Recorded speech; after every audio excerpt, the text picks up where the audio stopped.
Бірінші Қазақстанда бітімгершілік контингентінің жеке құрамы Сирия Араб Республикасының Голланд биіктіктеріндегі Біріккен Ұлттар Ұйымының ажыратуды бақылау жөніндегі миссиясының құрамына 2024 жылдың 15 наурызында келіп өз міндеттеріне кірісті.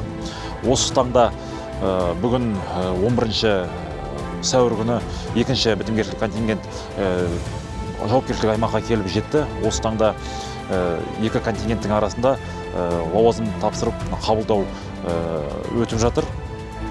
Бірінші контингенттің жеке құрамымен лауазымдар мен іс-әрекеттер толықтай түсіндіріліп тапсырылады. Осы жылдың 18 сәуірінен бастап екінші бітімгершілік контингенттің жеке құрамы өзінің миссиясын толықтай атқара бастайды.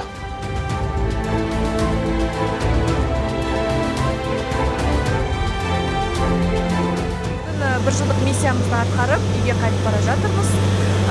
Осы бір жыл ішінде мен рота командирінің гендерлік саясат жөніндегі орынбасары қызметін атқардым.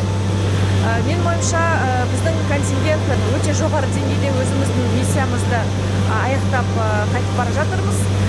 Жергілікті халық бізді өте қатты сыйлайды.